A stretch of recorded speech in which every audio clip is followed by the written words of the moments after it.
BJP को 1 साल उड़ीसा में होने को लेकर बीजेपी वर्षगांठ समारोह मना रही है। इस वक्त हमसे बातचीत करने के लिए उड़ीसा के मुख्यमंत्री मोहन मांझी सर। ओडिशा रे जेतेबेले लोक माने सरकार परिवर्तन करिबा पई मन बढ़ेले गत 24 वर्षर सरकार जेभली भाव में ओडिशार विकासर रास्ता रे विकसित करिया पई आगु को नेले नहीं। दुर्नीति भ्रष्टाचार रे राज्य बुड़ी रहिला से अवसर रे आज भारतीय जनता पार्टी को बहुमत नहीं करी आज नुआ सरकार गत 12 जून 2024 रे आसिला परे ए वर्षर 12 जून 2025 को गोटे वर्ष पूरण हैला एवं ये गोटे वर्ष पूर्ति अवसर रे माननीय प्रधानमंत्री श्री नरेंद्र मोदी जी ओडिशा को आसंता काली ओडिशा को आसुचंती गोटे वर्ष पूर्ति ओडिशा पाई एवं केंद्र रे प्रतिष्ठित मोदी सरकारंकर एनडीए सरकारंकर 11 वर्ष पूर्ति पालन करने अवसर रे ये निश्चित भाव में आम ओडिशा पाई गोटे बहुत बड़ गर्व और गौरवर विषय। आज मु कहिबी जे गत सरकार समय रे जो विकासर रास्ता अटकी जाइथिला से महिला सशक्तिकरण कथा कहंतु, युवक मानकर कथा कहंतु बा शिल्पायन कथा कहंतु, आपंकर आदिवासी मानकर विकास कथा कहंतु बा ओबीसी बा पछुआ वर्गर कथा कहंतु, सामानक प्रति आद्य दृष्टि देई नथिले एवं लोक माने 24 वर्ष धरिकरी विकासर जो गोटाए दिगहरा हो जाइथिला ताकू किबड़ी भाव में आगामी दिन में भारतीय जनता पार्टी को नेतृत्व देवा एवं सेथिपाई नुआ सरकार को आनिबा डबल इंजिन सरकार को आनिबा ये प्रकार गोटे बड़ परिवर्तन करा जाइथिला। आ आज मध्य गोटे वर्ष भितर आमे प्रथम दिन जेते बळे आम सरकार शपथ पाठ ग्रहण रे भाग नेले एवं से दिन गोटे घंटा पर कैबिनेट बैठक एवं परवर्ती पर्याय रे आमे 4टी गुरुत्वपूर्ण निष्पत्ति नैथिलु एवं सेतिरे श्रीमंदिर चारिद्वार खोलिबा एवं ताहार सुपरिचालना करिबा पय एक कॉर्पोरेट फंड गठन करिबा एवं ताहा सहित चाषी को किबड़ी भाव में इनपुट असिस्टेंट हिसाब रे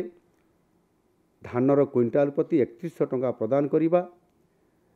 एवं महिला मानकु सशक्तकरण करिबा पय तांकर अर्थनैतिक दृष्टिकोण से स्वतंत्र भाव में फोकस करिबा पय सुभद्रा योजना को लागू करिबा एवं 6 मास भितर आम ये कार्यक्रम को इम्प्लीमेंटेशन करलु। वर्षे भितर आमको चमत्कारिता आसिला जहाँकि सुभद्रा योजना रे जो 10,000 टंका आम 2टी किस्ती रे वर्ष रे देलु ताकू समस्त माँ भौणी माने ताकू व्यापार रे वाणिज्य कारबार रे ताकू पूंजी निवेश करैले कारबार रे से पैसा को खटेले जो कि लाखपति दीदी करने जहाँ प्रधानमंत्री मोदी जी आह्वान देते से लाखपति दीदी बनइबारे आज भारत वर्ष रे ओडिशा प्रथम स्थान अधिकार करिछि। ये आम पई गोटे बहुत बड़ उपलब्धि एवं से भाव में चाषी को मध्य आमे तांकर धान पर क्विंटाल रे 800 टंका इनपुट असिस्टेंट देवा फल रे जहाँ एमएसपी रे 800 टंका अर्थात 3100 टंका पर क्विंटाल देवा फल रे चाषी को बहुत बड़ सहायता मिलिला एवं तार सहित प्रधानमंत्री जो पीएम किसान राज्य सरकार सीएम किसान यह को जोड़िबा फल एवं कृषक समृद्ध योजना माध्यम चाषी को समान को आर्थिक क्षेत्र में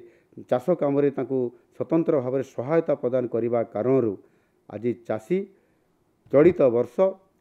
जी सी प्रति वर्ष पाइबा कथा ताठारु 36,000 टंका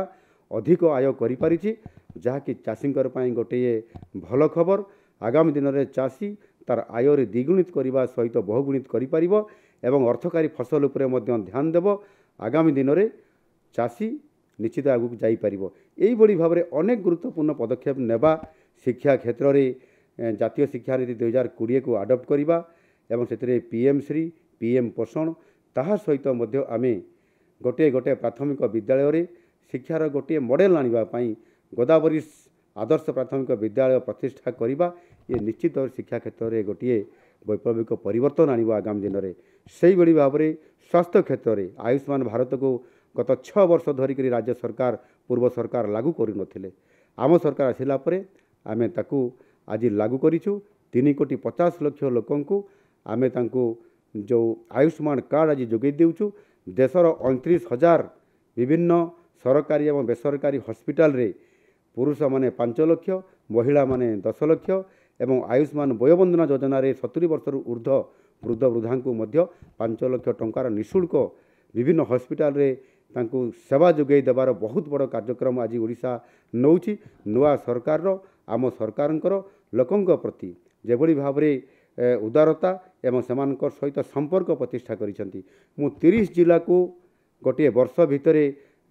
लोकंकर पाखक जाइछि भेटिछि। मुख्यमंत्री अभियोग प्रकोष्ठ रे समस्त गरीब लोक मान को दरखास्त धरिक आसीथिबा लोक मान को भेटिबा तांकर केस को विचार को लेकर डिस्पोजाल करवा जो काम गुड़िक गत सरकार समय रे आदौ लोकंकर सहित ये मुख्यमंत्री देखा हो नथिला काम करिवार कौन प्रकार स्कोप नथिला। मुख्यमंत्री को मंत्री माने भेटी पारु नथिले विधायक माने भेटी पारु नथिले सांसद माने भेटी पारु नथिले कौन सी कथा को आलोचना करा जाई न पारुथला किंतु आम सरकार रे मुख्यमंत्री समस्त मंत्री परिषद सदस्य माने विभिन्न प्रभारी जिला को जीवा समान लोकमान सहित मिसिबा एवं विकास को त्वरान्वित करिवार काम आज जेभली भाव आम सरकार करुछंती निश्चित भाव आगामी दिन में ओडिशा को समृद्ध ओडिशा करिबा तथा विकसित भारत करिबा 2036 और 2047 पाई दुईटी सोपान रे जो गोटे बड़ मिशन नहीं आम काम करुचु निश्चित भाव ओडिशा भारत वर्षर श्रेष्ठ अर्थनैतिक 5टी राज्य भितर सामिल हेब ये प्रकार बड़ संकल्प नहीं आम काम करुचु। मोदीजींकर मार्गदर्शन एवं तांकर जो आम प्रति भल पाइबा एवं ओडिशा को गोटे वर्ष भितर 6 थर आसीबा निश्चित भाव में बहुत बड़ आमको उत्साहित करिछि। आगामी दिन में ओडिशा एक समृद्ध राज्य परिणत हेब ये प्रकार बहुत बड़ा आशा रखिक आज आम 1 वर्ष पूर्ति पालन करने जाऊँ जहाँ कि आज लोक मैंने आमको समर्थन पूर्ण मात्रा दौरान। उड़ीसा के मुख्यमंत्री मोहन मांझी जो डीडी न्यूज से खास बातचीत कर रहे थे। Somesh Patel, DD News, Bhubaneswar, Orissa.